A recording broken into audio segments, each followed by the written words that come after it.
வணக்கத்திற்குரிய தந்தையர்களுக்கும் வணக்கத்திற்குரிய சகோதரர்களுக்கும் ஆசிரியர்களுக்கும் என் சக மாணவர்களுக்கும் இனிய காலை வணக்கம். நான் இன்று மரம் வளர்ப்போம் என்ற தலைப்பில் பேசப் போகிறேன். கிளி வளர்த்தேன் பரவிவிட்டது, அணில் வளர்த்தேன் ஓடிவிட்டது, மரம் வளர்த்தேன் இரண்டும் திரும்பி வந்துவிட்டது என்பது அப்துல் கலாம் ஐயாவின் அழகிய பொன்மொழி. மரம் செடிகளை அதிக அளவில் வளர்க்க வேண்டும்.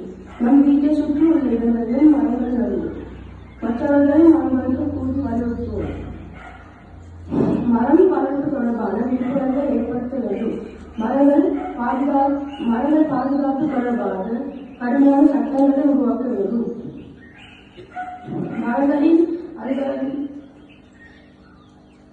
மரங்கள் பாதுகாப்பு தொடர்பாக கடுமையான சட்டங்களை உருவாக்க வேண்டும். மரம் மண்ணில் வேரோடு இருப்பதால் மரம் மண்ணெடுப்பை தடுக்கிறது, நிலச்சரிவுகளை தடுக்கிறது. மரத்தின் காய்ந்த சருகிலைகள் மண்ணிற்கு உரமாகின்றன. விலங்குகளுக்கும் பறவைகளுக்கும் வாழ்விடமாக திகழ்கிறது. மரங்களை வளர்ப்பதால் நிலத்தடி நீர் அதிகரிக்கின்றது. மரம் இயற்கையின் கடவுள், மழையினால் நிழல் தரும் தேவதை, மனிதனின் உயிர் மூச்சு. மரம் வளர்ப்போம் வாருங்கள். நன்றி, வணக்கம்.